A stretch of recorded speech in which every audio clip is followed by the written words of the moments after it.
Assalamualaikum warahmatullahi wabarakatuh.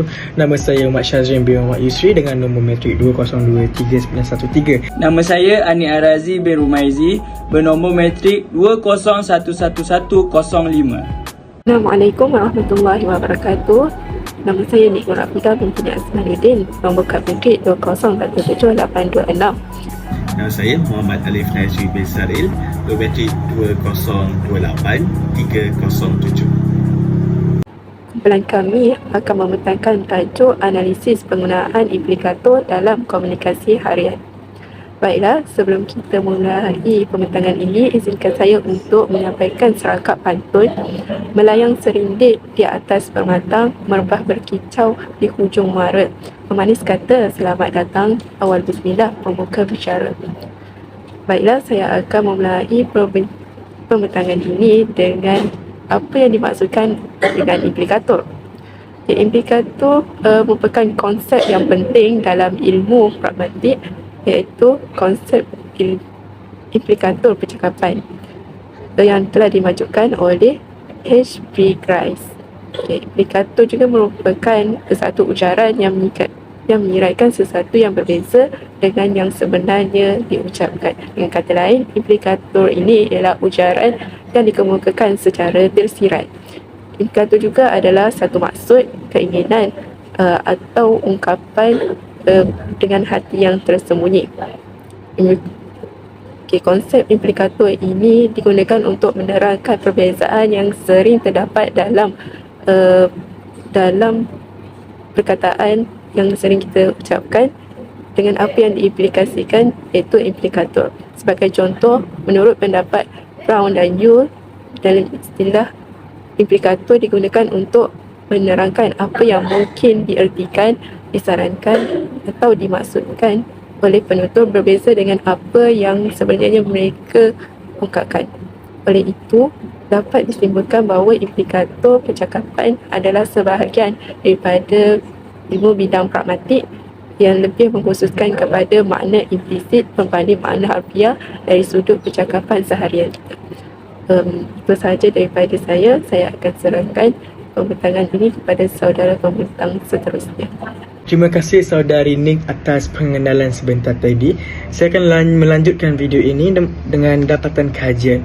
Dapatan kajian kami adalah mengenai perbincangan bersama rakan dalam satu dialog. Jadi pengkaji menggunakan transkripsi conversion NH by dalam dialog ini. Yang tulisan tu kan dia pula curve out. Macam mana ni gambar kau bayang alik kan? Ni gambar. Ya, baik. Bayang. Di mana ayat pertama dalam dialog pertama, penutur pertama iaitu Baihaqi mengatakan yang tulisan dia nak curve out. Macam mana kau bayangkan ni gambar? Pengkaji di sini mengesan penutur iaitu Baihaqi menggunakan transkripsi jeda, iaitu ia berhenti seketika sebelum menyambung perbualan tersebut. Pematian tersebut menunjukkan satu tanda tanya kepada penutur kedua iaitu Alif untuk membayangkan apa yang diperkatakan oleh penutur pertama iaitu Bai. Seterusnya, penggunaan yang di akhir kata yang telah digunakan untuk mengambil nafas sebelum sambung untuk melakukan perbualan semula. Kemudian penutur ketiga iaitu Said mengatakan jap, aku bayangkan. Kemudian dia mereka padang ke atas. Di sini pengkaji menafsirkan sebagai mengganggu perbualan dengan mengisi dengan menggunakan komedi dalam perbualan tersebut. Selain itu, perbualan ini boleh dikatakan mengandungi dengan izin intervening atau campuran daripada pihak lain. Namun penuntut tidak terkesan walaupun halayak telah mengganggu perbualan mereka. Dan kemudian penutur kedua tadi iaitu Alif dengan cara mudahnya menjawab hahaha. Dia ketawa. Kerana yang digunakan oleh Alif dalam perbualan ini menunjukkan bahawa penutur ini sedang tergelak dengan gangguan yang dibuat oleh Said kerana Said melihat ke atas. Yang Said di sini menjadi gangguan dalam perbualan mereka kerana Said tidak termasuk dalam perbualan antara Said dan penutur pertama iaitu Baihaqi dan juga penutur kedua iaitu Alif. Saya serahkan pertanyaan ini kepada rekan seterusnya. Terima kasih. Berdasarkan hasil dapatan yang diperoleh, terdapat penggunaan implikator dalam situasi perbualan antara rakan iaitu alif dan bai. Berikut merupakan contoh dialog yang mengandungi implikator. Contohnya, bai, bayangkan Lip, ni gambar kan? Lip, KK tengah bayangkan. Berdasarkan perbualan di atas, konteks perbualan ini menunjukkan bai sedang bertanya kepada alif. Implikator yang terdapat di sini ialah perkataan bayangkan. Bai menggunakan perkataan bayangkan untuk menggambarkan sesuatu dalam fikiran atau membayangkan perihal gambar yang ditunjukkan kepada alif. Namun, alif memahami perkataan bayangkan secara sebaliknya, itu sebagai menggambarkan dalam fikiran ataupun berada. Oleh sebab itu, pertanyaan bai kepada alif mungkin memerlukan kos memproses maklumat yang tinggi kerana berlainan pendapat antara satu sama lain. Namun, pada akhirnya kedua-duanya memahami maksud ujaran tersebut. Dalam perbualan ini juga terdapat maksim yang telah dilanggar. Maksim yang telah dilanggar tersebut merupakan maksim kualiti yang telah dilanggar oleh alif. Mengapa saya berkatakan demikian? Ialah kerana alif tidak memberikan jawapan yang sepatutnya kepada bai, iaitu menjawab pertanyaan bai. Namun alif telah memberikan jawapan yang sebaliknya kepada bai. Oleh sebab itu, alif telah melanggar maksim kualiti dengan tidak memberikan jawapan ataupun bukti yang kukuh kepada bai. Itu sahaja daripada saya. Sekian, terima kasih. Terima kasih saudari Afika di atas penerangan sebentar tadi. Seterusnya, mari kita dengarkan sambungan audio daripada perbualan tadi. Penatai, mana penatai? Okey, ni. Lepas tu ada tulisan sini dia. Okey, tulisan tu curve tau. Nak mengelilingi bulatan frame tu. Sebentar tadi, saya menyatakan pada atas slide sambil menyuruh untuk bayangkan. Guntur, iaitu Syed, sedang mengacau konteks perbualan Alif dan Bai yang berkaitan Canva. Tapi, Syed menyampur dengan mengajak Alif terbayangkan apa yang disuruh dengan memandang ke atas. Alif pula, walaupun tidak tahu tujuan berbuat demikian, tapi dia menurut suruhan daripada Syed untuk memandang ke atas. Situasi di sini telah menunjukkan pelanggaran maksim relevan kerana Bai tidak menyuruh Alif untuk pandang ke atas, hanya suruh untuk membayangkan sesuatu, tetapi Syed yang mengganggu konteks perbualan mereka menyuruh memandang ke atas.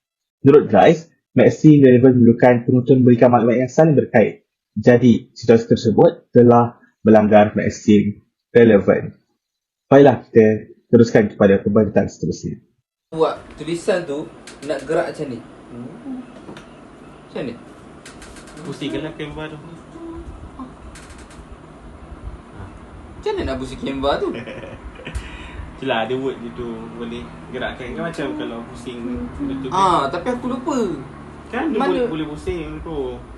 Aku tekan tak Tak ada dulu macam tu. kau gerakkan perkataan tu ke kiri ke kanan sama je kau pusingkan. Ya, aku try. Bawa sini. Assalamualaikum warahmatullahi wabarakatuh. Seterusnya saya akan menyambung implikator perbualan bersama rakan Alif dan Bai. Bai mengatakan, tapi aku lupa. Terdapat simbol di dalam teori convention Ayun Hashbai, iaitu penutur melakukan bunyi sama seperti mengeluh menandakan dia tidak mengingati bagaimana untuk melakukan perkara tersebut. Simbol yang digunakan kerana penutur mengeluh dengan panjang. Perbualan yang seterusnya, Alif, Bai, Alif semula. Kan tu boleh pusing tu. Selepas itu Bai, aku tekan tak ada dua benda tu. Alif, macam kau gerakkan perkataan tu ke kiri, kanan sama je kau pusingkan. Selepas itu, dua penutur ini menghembus nafas yang panjang dan berada dalam keadaan kesenyapan sebentar. Hal ini dikatakan demikian kerana mereka dalam kekeliruan dan tidak tahu ingin menyambung perbualan sebentar tadi. Seterusnya, Bai dalam dialog Bai, jap aku try. Dalam dialog Bai ni terdapat satu pertanyaan dan menggunakan simbol teori convention Ian Hashbai. Alif pula menjawab dengan cuba bawa sini. Jadi kesimpulannya, dalam dialog 1, penggunaan transkripsi convention Iron Hashbai tidak digunakan dengan banyak. Namun, terdapat juga penggunaan menandakan dalam perbualan bersama rakan. Juga terdapat teori convention Iron Hashbai. Kesimpulannya, bahasa masih lagi salah satu aspek terpenting dalam kehidupan seharian manusia. Bahasa bukan sahaja sebagai pengantar dalam komunikasi, bahkan menjadi medium dalam melahirkan seorang insan yang elok budi pekerti. Dengan adanya bahasa yang beralas juga berlapis ini, iaitu implikator, jadikan satu ujaran dapat dianalisis bukan dari makna harfiah sahaja, tetapi dalam lagi hendaknya. Oleh itu, pragmatik dengan kehidupan sudah sebati, namun mendalaminya ialah cabang ilmu yang baharu. Ilmu yang dipelajari menunjukkan kata-kata yang digunakan dalam kehidupan seharian mampu kita transkripkan jadi satu kajian yang menarik. Baiklah, terima kasih daripada kumpulan kami. Sekian, wabillahi taufiq wal hidayah. Wassalamualaikum warahmatullahi wabarakatuh.